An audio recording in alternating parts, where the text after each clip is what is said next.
Hello and welcome, and in today's video I'm going to be showing you just some reasons why some Archetypes are great, because April Fool's stuff. I'm changing up the style. I know it's a day late, but let's get into it. First up, we have got the Reaper, and I'm putting this creature here because come on, look at this thing. It is such a cool model design, and also the way it fits into its map is crazy, and no other creature really can compare to it in that way.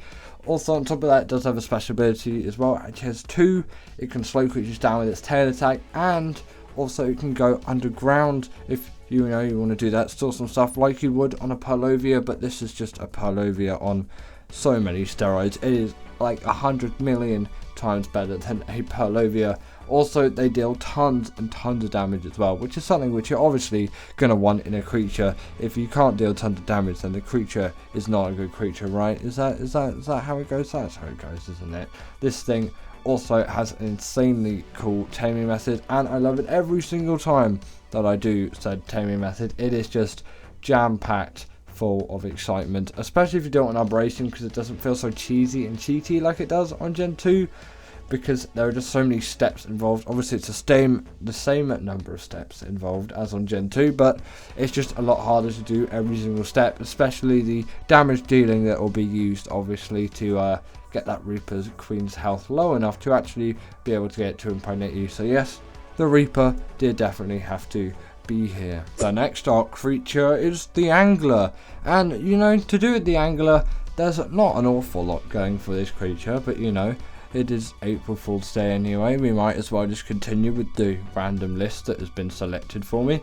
Either way, this creature is actually a pretty insane one for gathering silica pearls. Also, their size is quite desirable as well. They're not too big, not too small, and maybe they can take out the Moder or something stupid like that. Who knows with these creatures if you pump their levels high enough. Technically, you could say about really anything, could you? But yeah, that's all I really have to say about the Angler. It's reasonably fast, you can gather silica pearls, and that's about it. The Snow Owl is up on our list next, and come on, look at this creature. It is incredibly cute, and its model design is great. Also, I kind of like the tech as well. Like, I know it's not very techy, it's more elementy, but still, it's not just like completely natural. It fits in with the theme of extinction. Obviously, it's a snow owl, so it fits in with the biome as well. It's pretty easy to fit into its biome though, considering it's a snow owl in a Arctic style biome. It's great inference from there. It's not even inference, it's probably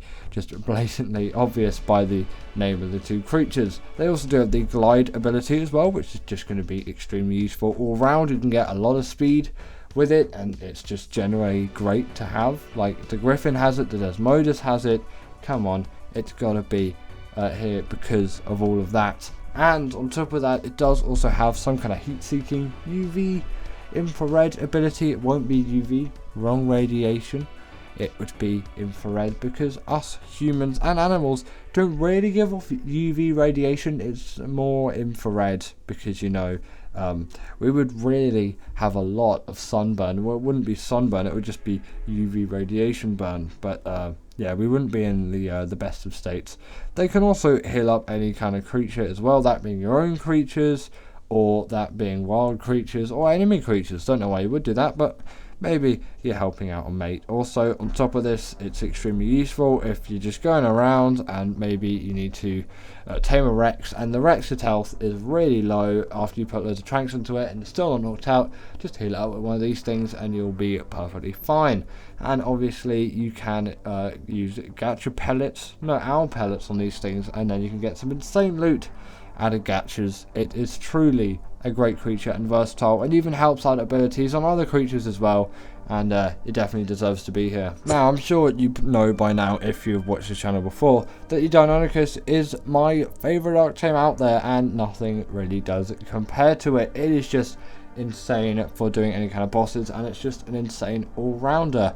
Yes, it can't swim underwater, but I've got some other creatures that I use for that instead. It also just generally, come on, that bleed ability that it can inflict onto bosses and grapple onto them and just tear them to shreds, it is insane, especially considering these have the pack buff on top of it as well. You can melt creatures and bosses within minutes or even seconds. You could do the boss in less than a minute. You could do it in 30 seconds if you really went for it and you had some really great dynamicators. And I've done all of the bosses on the island pretty much in under a minute. Maybe not the dragon because of how the cycle works, but who knows, maybe on some weird modded playthrough I've absolutely decimated it instantly, but I'm not too sure on that. Also, these things don't take any fall damage as well, and who wants fall damage on a creature? Yes, you can obviously just jump off just before you hit the ground, but I don't need to do that, do I?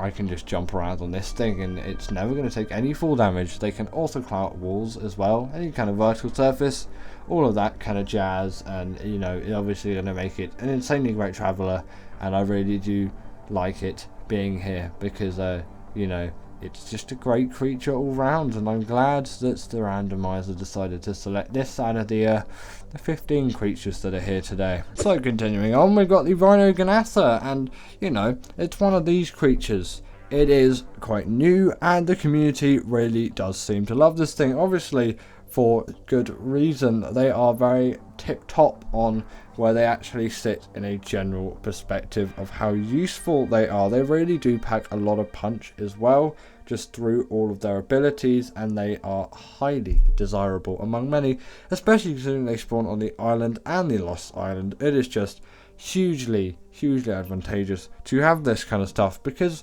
loads of people are on the island, just admittedly because it's a free map. Obviously you got people in Ragnarok at the center, and Lost Island's a free map as well, so you can get this thing on any map that you want. The island and Lost Island, so it's not going to be any map you want, but those two with absolute ease, and you have to pay no money apart from obviously the game itself. It's not like they spawn on Operation or Extinction, those things. It just makes it generally a very accessible creature.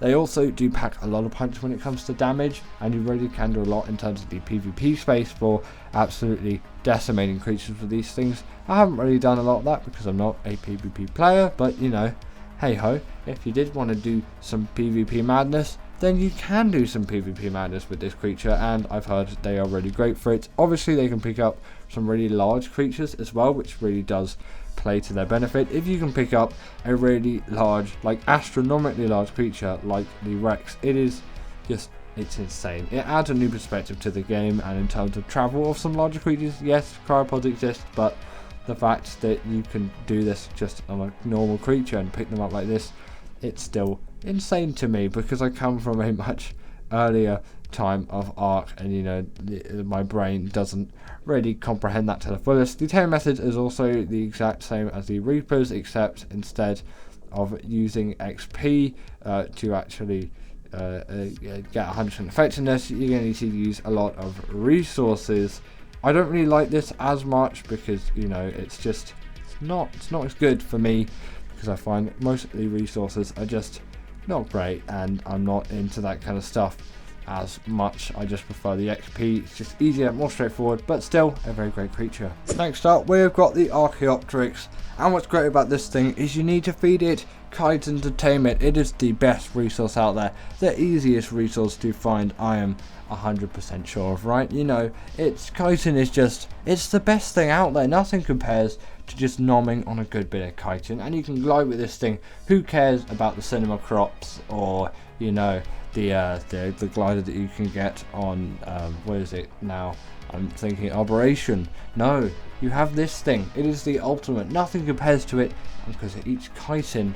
It is a legendary thing, and nothing will ever compare to it. It is 100% just going to be the best creature out there, and nothing can compete to it. I'm like so glad it's on this list. It is my all-time favorite creature. It just needs to be here. Who cares about the Deinonychus? You've got this thing. It's insane. Now, an equally insane creature is the Areno. Come on, this is top of the shop. Nothing can compare to the absolute insane lack of abilities that this creature has, and for that, you know, you must give it credit. Come on, it being hilariously stupid means that it is the go-to, and obviously if you walk into caves as well, none of those creatures are going to be attacking you whatsoever, and it is the best ability out there. It's not like you could get something like a Barry and just trash all of those creatures through anyway with absolute ease. No, you really do need that for that one ability, and apart from that, just use it there for a laugh. You know, it's here for the laugh. It is hilariously bad that it is absolutely amazing and insane, and I will never stop using this thing. Next up we have got the Baselo, and actually with this creature I would say it really is not that bad whatsoever.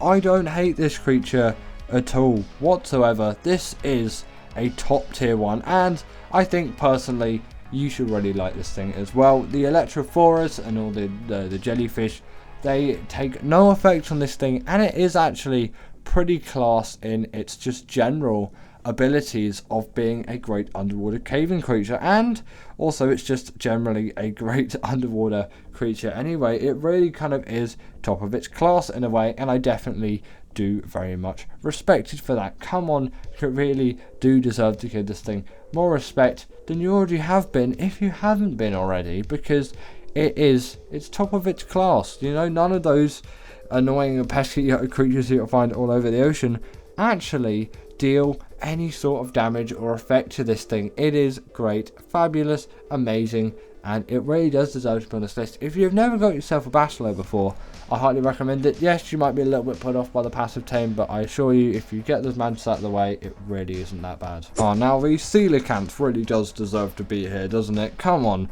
look at this thing. It is a absolute beast. It's a hunk of a creature. Nothing can compare to it on any level. It is the top tier. It basically does absolutely nothing, and it will sit there and do nothing.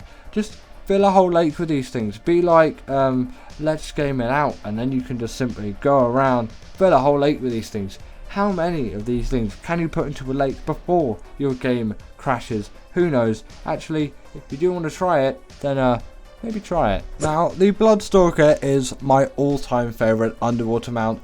No questions asked, nothing is going to change that for me. It is top of its class. I know I've kind of been saying this a lot, but I really do mean it when I'm talking about this creature. And yes, people do use it just for general travelling across the whole of the Ark map. I personally really love this thing for underwater travel, and sadly in this B-roll I showed you absolutely none of it whatsoever, which is absolutely amazing. But you can see that they can skim across the top of the water, and you can see that you can see all the aggros of the creatures under the sea. That's a lot of seas in one sentence, isn't it? With some different seas in there, different types of seas, and how many letters of sea were in there, and how many words of sea were in there. I'm not going to go back and bother to edit this and change and write in the numbers for that, but if someone wants to work it out, then do what you want in your free time is all I'm going to say to that.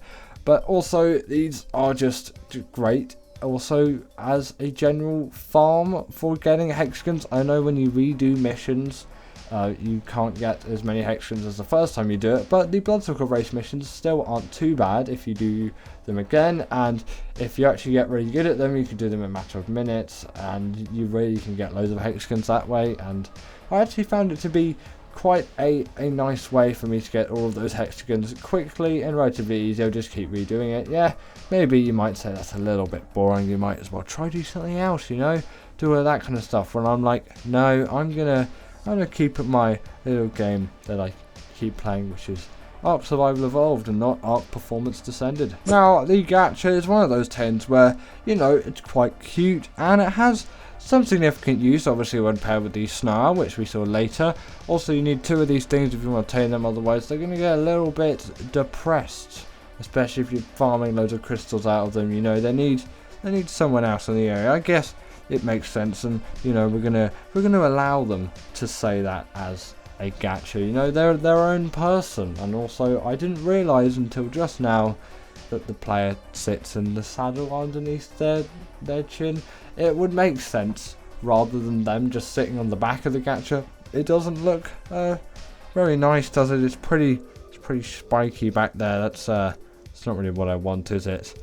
But you know, I don't really know what I'm talking about anymore. That's the gacha on the list, so let's move on. Now, the Barrier is one of those tomes where it's like, come on, this thing is full of life, and its caving abilities are pretty much unmatched in the business. You really can't get anything better than this thing. Maybe you might say the Shadowmane is a better creature, but for pure nostalgia factor and all of that, this is my preferred creature, and this is the creature that I will always go with. It is the one that I just need in my life. Also, if you're ever concerned about any of the dead creatures you see around the map, I said this in a previous video, it's because when the B-rolls are recorded, they're recorded within a quick succession. So there's a lot of dead creatures around. I think there was a Steri just back there in this B-roll previously, and I think there's a dead Uti at the end of this one as well, because you know, after the end of a B-roll, I do kill the creatures. So this Barry is dead now, sitting on the ASA single player worlds that I never played. There's a Uti in the corner, right there.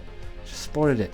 Either way, these things are also pretty great at underwater caving too, because of that spin ability. You can stone creatures up to the size of a Megalodon, which isn't actually that bad considering the size of the things compared to a Megalodon. The Megalodon is much larger than the Barry. It plays to its benefit in a caving environment though. It's tiny, it can get into all the nooks and crannies of a cave really. Apart from the artifact of the Skylord cave, that cave is just a little bit too big for these creatures. Makes sense, you have to crouch to really get through that thing. So we're nearly at the end now, and we've got the Uranus.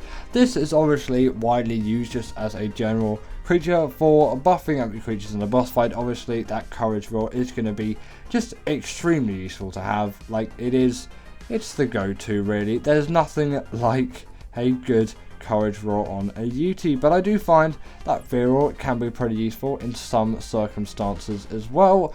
And obviously on top of this, they do just work very nicely as a general all-round carnivore. You can't discount them for this. I really do find that, you know, when you look at these creatures and you look at, you know, what they can do in terms of just them as a creature, it's so nice to see compared to something like a Rex, because I find that they just work so much better for it. Like, that nothing really does compare to just some good action from a UT as a carnivore. And yes, obviously the Rex is going to be a great tame and it's going to get you through a lot of bosses, but this is just generally a better all-round carnivore than the Rex. I find it's got better mobility, it's got better speed, and it just generally is one of those tames where it's just a go-to for me. And this UT, by the way, is also dead as well. You saw it in the Barry B-roll. Right, I'm sure you all know what the Velo is, and this is one of those tames where, come on, it's the one.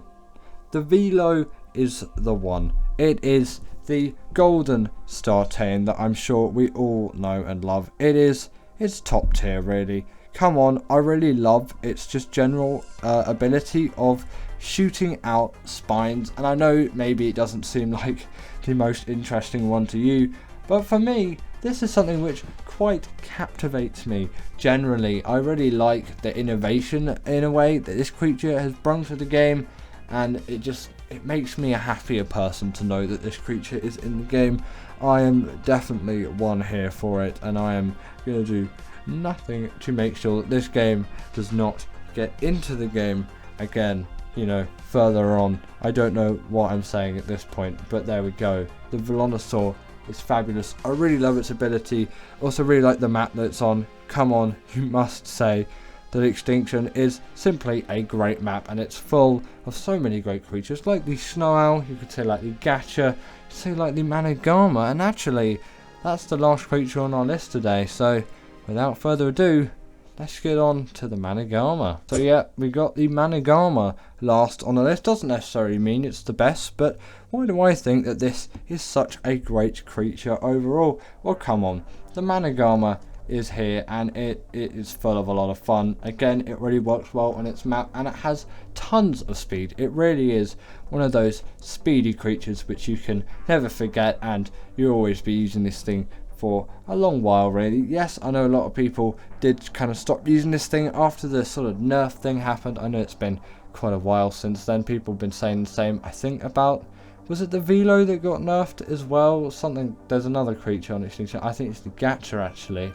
they got nerfed as well, and people have been using it less ever since the nerf did happen for the Managama and the Gacha. It makes sense, obviously, when a creature gets nerfed, it's gonna lose some popularity, unless already it's still just an insane creature even after it's got nerfed, because it was just such an OP creature in the first place, and now it's slightly less OP, but still really OP. Doesn't tend to happen with Arc. It tends to be you get a really OP creature on a launch of a map and a wildcard realizes this and then decides this creature's not really suitable for this map, is it? And then they're just like, right, let's ditch this creature because we don't need it. And with the Velo, it was its freezing creature's ability and also just how fast it is. I'm pretty sure it's still really the same speed. I don't know if it can fly less now, but it definitely can freeze creatures for far less time, which makes it obviously a lot less OP.